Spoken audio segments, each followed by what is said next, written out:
Diamonds are forever. Hi everyone, I'm Pete Kelly from Radio Diamonds and welcome to highlights of AFC Rushden Diamonds against Fakenham Town in the FA Carlsberg Vase, only on AFCRDTV. This was Diamonds' return to the Dog and Duck Stadium for only the second time this year after a number of games on the road, and Diamonds were looking to start a good run hopefully this season in the primary cup competition that is on offer. Diamonds were danger right from the outset. Just 3 minutes in, this chance set up by Jack Wisniewski with Alfie Taylor hitting the post. And then only a couple of minutes later it was Wisniewski again who had an opportunity, the defender this time for Fakenham, covering just in time.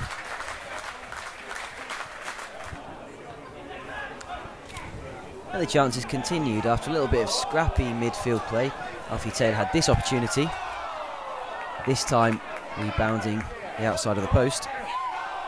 And then a second chance, that header really should have been put away, let's be honest. But Ricks in the Fakenham Town goal stood strong. And it was remaining 0-0 up until this point. Long ball forwards, Alfie Taylor. A couple of chances had gone begging, but you don't want to give him too many opportunities. Yet another goal for Taylor in what is turning out to be a great start to the season. Fakenham's defence in this first half was a mess, and that shanked back pass was almost typical of their marking and communication. Diamonds that time couldn't make them pay. And as the half-time whistle was blown, it was a wonder that Diamonds weren't more than one goal to the good. Half-time AFC Rushden Diamonds 1, Fakenham Town 0.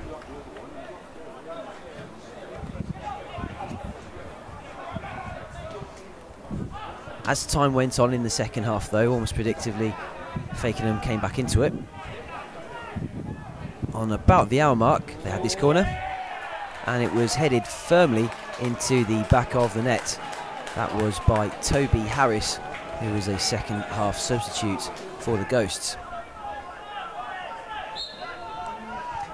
It was important that Diamonds got back into the game ASAP. This free kick headed on by Chris Hope, Alfie Taylor, backstick within the 6-yard box.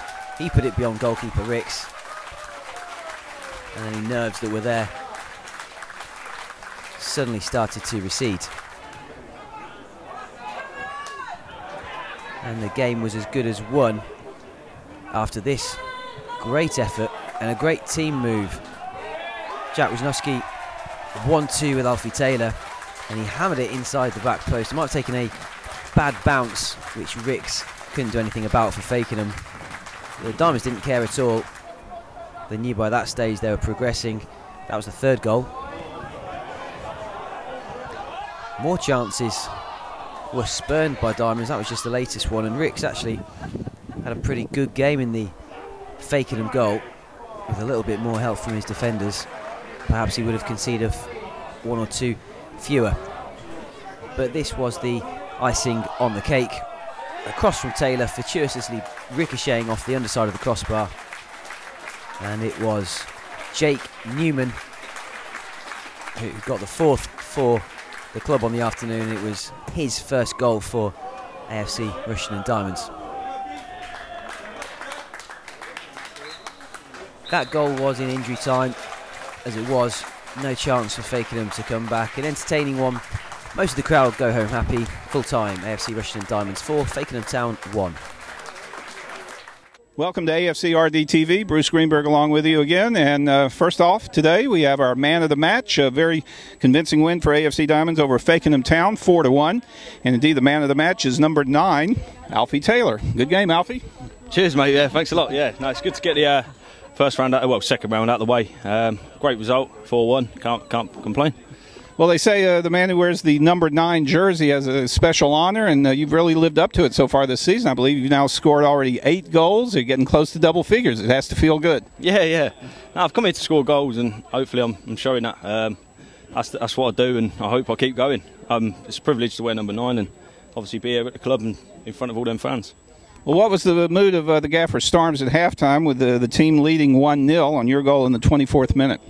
Yeah, Stam's a passionate manager. He don't want to win 1-0. He wants to win 2-3. And obviously, what was it, 1-0 half time? Was it? Yes. Yeah, he just wanted more goals, and we come out and obviously give him that. So. After they got an equalizer in the 62nd minute, it got a little testy maybe, but then you came through. Do you remember your goal in the 74th minute? It's somewhat of a breakaway, as I remember. Yeah, yeah. I was just a poacher's header. I don't score headers, and I've scored 2 and 2, so I'm happy with that. But yeah, we've come out after obviously losing a goal and going 1-0, but we come out and obviously showed a bit of character.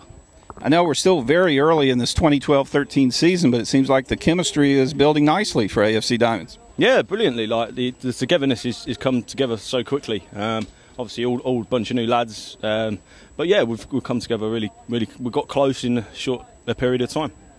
Just tell us briefly a little bit about your playing history. Where did you play before AFC Diamonds? Oh God, where do I start? Yeah, I've played for. I was at Kettering, but yeah, that was a few years ago. Northampton Town in the youth, set up there. I've been at Brackley Town, Woodford. Played a few leagues above this, but you know, we're playing at this club. It's unbelievable, and I'm proud to be here. Well, it's a good brand of football. I mean, it's UCL Division 1, and here in the FA Vase, good win today, and you'll advance to the first round proper. But the next match, I believe, is Tuesday night in the League Cup against Wellingborough-Whitworth, a true local derby. Yeah, massive local derby. First local derby for obviously AFC Diamonds, and hopefully we can give the fans something and another win. But obviously this game today, it's obviously pushed us forward again into the, like you say, first round proper, and we want to go as far as possible. You know, no one says we can't get to Wembley, so we'll give it our best shot. Well, I'm guessing you've heard this one before, but I've got to say it. What's it all about, Alfie? Good game today, Alfie Taylor. Thanks a lot. Cheers, mate. Thank you. But no, I hear that all the time. Sorry, had to get that one in there. So thank you. Well done, number 9. Yeah, thanks a lot, mate. Cheers. Next up on AFCRDTV, the manager of AFC Rushden Diamonds, the gaffer indeed, Mark Starmer. Starms, another great match. Congratulations. Yeah, it was a good win. Happy with that. Did you enjoy the match today? First 45 and the last 20, yeah. But not the second 20. It did get a little testy early second half, especially when Fakenham Town got the equalizer, and it's 1-1, and we didn't know really what to expect at that point. No, to be fair, I think we played very well first half. Could have been 2 or 3 up. Should have been 2 or 3 up. And we've got to learn that quickly. You know, that's the time to put games to bed. Half time, didn't really say a lot other than keep playing the way you are. Expect them to come at you and have a real go. And I think I don't think they did, to be fair. I think it was very flat on both sides second half, and I think that shocked us. They was expecting a real onslaught, but we didn't get it, and I think they didn't know what to do. And Fakenham got the goal when they did, which I'm glad they did, because it gave us enough time to respond and wake us up again. If they got that in the 88th minute, we got to go to Fakenham on Tuesday night, so I wouldn't have been happy with that. So no, I felt we dominated the game, really. We should have won more comfortably. Alfie Taylor has been somewhat of a scoring machine already. I believe that's 8 goals now in the early season. He got 2 today. You have to be proud of number 9, Alfie Taylor. Yep, that's what he does. But he's missed 6 or 7 as well, you know, and in important games. And if we get further in this sort of competition and you play better teams, he's got to take that one chance. He'll only get one chance a game, and he's got to learn to convert that. It's no good having a strike rate of 25%, which is what he's getting at the minute. Having said that, he's scored two more today, and very nearly got a hat-trick as well. So, no, can't moan about what he's doing. He's got to learn. That's where I've got to help him, is convert those chances that he's getting. Well, you're absolutely right, Mark. When you miss some of those chances like we did in the first half, it'll a lot of times come back to bite you. Yeah, it will. And this is what we've got to understand. And you know, that's my job to enjoy the day, enjoy the win. But remember, Tuesday night when we train, or Thursdays it will be this week, when we're training, that, you know, we've missed chances. So he's got to learn to get that strike rate better than what it is at the minute. It's hard to believe about 2 months ago, our first match of the season, a preseason friendly against Wellingborough, was cancelled because of a waterlogged pitch. Yeah. And the field or pitch now seems to be basically the antithesis, very dry. I had to drop in at least one good word for you. The antithesis, the opposite. I'll have to look it up in the dictionary, but it's the exact opposite. I mean, the pitch seemed very dry. It is dry. It is dry, but to be fair, I thought we played some excellent football, especially first half. And no, the pitch wasn't a problem. I thought we played some good football today, and over the 90 minutes, probably the best we've played all season. So, yeah, we had a sloppy 20 minutes start the second half, but we came good in the end, and I think we fully deserved the win.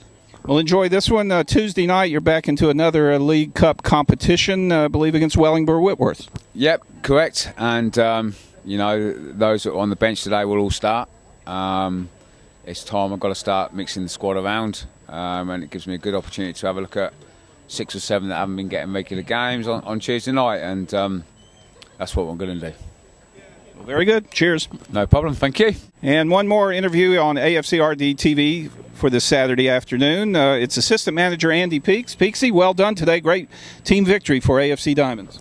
Yeah, fantastic. Really pleased with that. 4-1's a fantastic result for us, and I think over the 90 minutes is probably just about what we deserved. We don't want to be greedy, but really Diamonds could have won this match maybe 7-8 or even 9-1. We had a lot of chances blown in the first half especially. Yeah, no, we did have a lot of chances, and we said at half-time we need to convert the chances, because at 1-0, you know, no matter how much you dominate a game, you know the other team are always going to get a chance, and that's exactly what did happen. Hopefully that kicks back into gear, and we then went on and scored some more goals. But yeah, you want to, when you're dominating so much, you want to take your chances and be further and further ahead, definitely. I believe Elliot Dent was not in today's game. Any word on how he's doing, why he was not in the lineup? Yeah, Elliot hurt his ankle last week. He's not trained this week. He's had it iced. He's under the physio, so hopefully he should be okay. Maybe not next week, the week after. But he was here. He was with the lads, which is good. Jake Newman gets into the game late, second half, and sure enough, he scores a goal, really to clinch the victory. So a good goal for Jake Newman, as well as Jake Wisniewski and Alfie Taylor with a brace today. Yeah, Alfie's always going to score goals. It's nice for the other boys to come on. Jake's going to be a massive addition to the club. We managed to secure his services in the last little while. He's waiting patiently for his chance. But to be fair, Devon and Alfie have been superb. So the likes of him and Ben have just got to sit and wait their chance. But they're happy to do that. But it's nice to get them both on. And for him to get a goal was a massive plus, yeah. And finally, Peaksy, I don't have to remind you, but I'll remind our listeners, next match is here at the Dog and Duck again, Tuesday evening, back in the League Cup against Wellingborough-Whitworth, sort of our neighbour here, really. So what do you think about that match? That's going to be really tough. They've had a fantastic start to the season. It's a local derby, so they're going to want to get one over on us. So, yeah, it's another game we're really up for. We want to do well in as many competitions as we can, and obviously the next one's Tuesday night. So, yeah, looking forward to that. Well, keep up the good work. Cheers. Thanks very much. Cheers. Diamonds are forever.